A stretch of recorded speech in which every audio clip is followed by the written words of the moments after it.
What are those two people dressed up like, Ben? I love like the adults that are dressed up in the. So they're both Pikachus. They're both Pikachus. They got those costumes at fucking CVS. Sad. What were some of your Halloween costumes? I was a pumpkin, a skeleton, Super Mario. I think that was the last time I dressed up. I was Super Mario. You're a little bit of a basic bitch with the costumes. There's nothing wrong with that. Were you ever try to be a scary thing? No, I never did. I wasn't into scary stuff. I was into like video games and stuff. So I would just dress up like Super Mario, or I think I did Yoshi. Oh, I did Simba one year. What? Simba from The Lion King. Okay. How old were you? I stopped dressing up at like 11. So I think I was Simba when I was 5. Okay. So I didn't. When did you stop dressing up? Did you stop dressing up in high school or? Yeah, I didn't really dress up past 8th grade. Yeah. 8th grade was the year I went out and threw eggs. I think 7th grade I might have wore a mask, because you edge out of the costume into the mask. Yeah. You go from the costume to the mask, and then some people get into the costumes again or get real creative or whatever, you know? Yeah.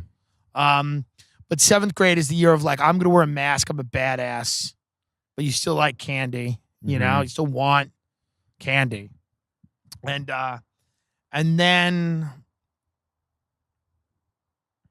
then 8th grade is kind of the year. And then high school, you know, some people have parties, but then high school Halloween, I'm trying to remember. I think they were just, high school had a Halloween, like, I can't remember. One year, I think I went out with a bunch of kids and we were like doing similar shit.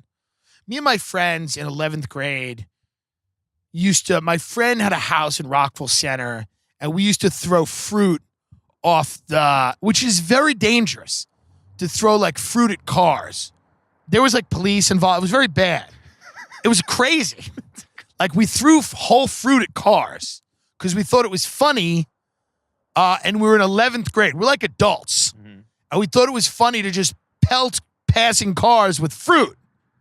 And you know, they would get mad. They would stop their car. They'd bang on my friend's door and they would be like, hey, I just got nailed. Like, what the fuck, dude? Like oranges and just whatever, you know? People get pissed off at that. But this was like one of your friends that you have where you're like, oh, this kid's got a bigger house than me. It's fun to hang out with him. He's a fun kid. His name's Ryan. He's still a fun kid. But like he would do crazy shit. He was really into pranks. He was really into like they just loved it. They just loved throwing, like, I didn't give that much of a shit about pranks, but you just do what other people do to fit in. Mm-hmm. Okay? That kids, if you're listening, the biggest mistake you can do is march to the beat of your own drum. If someone else is doing something, even if it's dangerous, just do it. It's the way the world works. That's how we get people to go to war. So my point is, and if you tell me that you shouldn't do bad stuff that other people are doing, don't ever tell me, then how are you going to support the troops? Because I think that's pretty much the logic of that. Well, why are we all doing this thing? Shut up and do it. Are these people guilty of anything?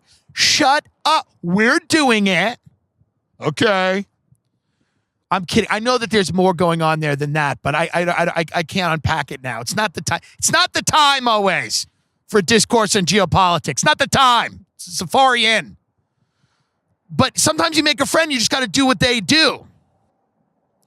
And this kid loved throwing eggs. One time, me and him, our other friend Tim, who passed away from drug overdose, who's a great kid, very funny kid, insanely funny. Some of the first times I ever got drunk were with this kid.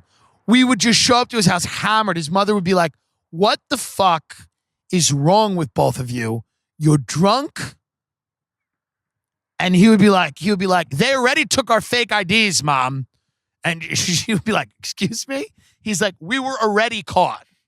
This is overkill now. What you're doing is overkill. And she would just lose her mind, and we would fall down laughing.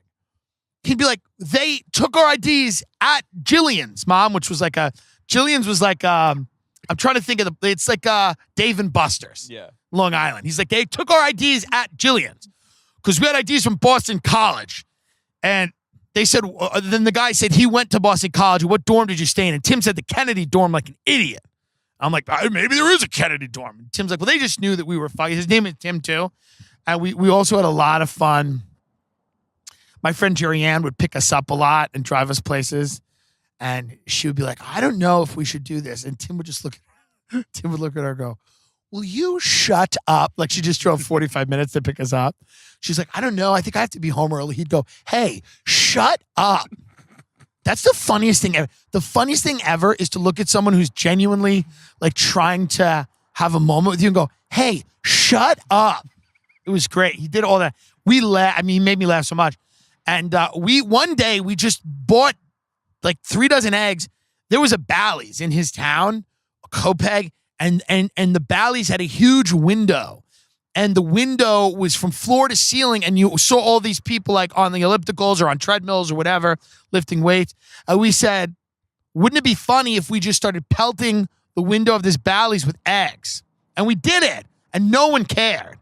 Like no one really, we like did it a bunch. People were like barely noticing. And we're like, then we just ran away. We was just dumb things to do. We're in 11th grade. Didn't have a lot to do, you know? We threw things at people. And then we got into drinking, and then we were like, oh, this is more fun. And there was like a divide in our group because one of the kids was like clearly not ready to start drinking and doing other stuff, and he just still wanted to throw fruit at things. We're like, dude, we can't do that forever. Like, we have to sneak into bars, get drunk. We have to throw up. We have to make out with chicks like that. I remember one day we snuck into this bar, and it snuck in meaning that we had fake IDs. We were not, we wouldn't sneak in. We were let in. There were these bars by Hofstra College in Long Island, and they're all underage, and a lot of high school people would go there. Literally, it's children.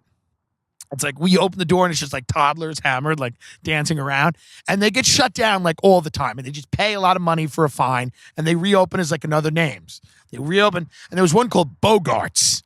Bogarts was this bar, club was a club. We would go in and do shots. And I remember I was like dancing with this girl who had like short hair. She was like probably like some like older, dykier chick, but she was kind of hot.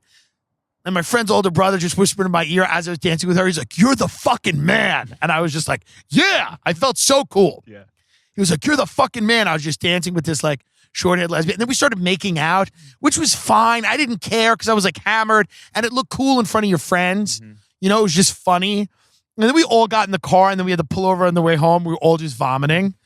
And what was funny is like when your friend's parents didn't care, like when you'd get home and the mom would always be like, this is enough. And the dad would be like, they're being kids. Mm-hmm. They're just having fun. Will you relax? And listen, we're all successful in our own right. We're all fine. I do miss Tim, who passed away. He was a fucking very truly funny kid. Always had a hot girlfriend. Always, he was a surfer skater kid. Always had a hot girlfriend. Very, very hot girlfriend. And he was just a very funny guy. And that was one of my favorite things he ever did. He would go, will you shut up? Shh. His mom would say something. He'd go, hey, shh. She'd flip out. She would flip out. He'd be like, will you shut up? Like as we were walking to the car, she'd be like, don't, now I said home by 12. You shut up. You shut up, please. Shut up. Shut up, shut up, shut up. I remember he used to have a block party. It was like a truly shitty block party on his block. And it was just like, it was just an excuse for people to walk out and drink in the street. And like, he would always just like, his parents weren't even big drinkers, but he would make them feel like they were huge drinkers. And he'd like walk up to them like his mom and dad. He'd be like, bet you're going to have a few more, huh? That's what you're all about, aren't you? You're going to call out of work tomorrow? You're just going to, how many beers you had? 18? God, we won't see you for 3 months. His parents were like, what are you talking about? They were like good parents. Like, what are you saying?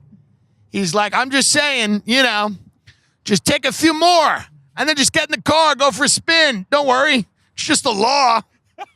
He's great. It was so funny, dude. There are those people that you're blessed with in your life for not that long who are so fucking genuinely funny. None of whom are comedians that I've met. But maybe that'll change one day, but it certainly hasn't. Certainly hasn't. You know, if you need, go get a potato and put a Marlboro Light in its mouth and watch that and then press play on your phone.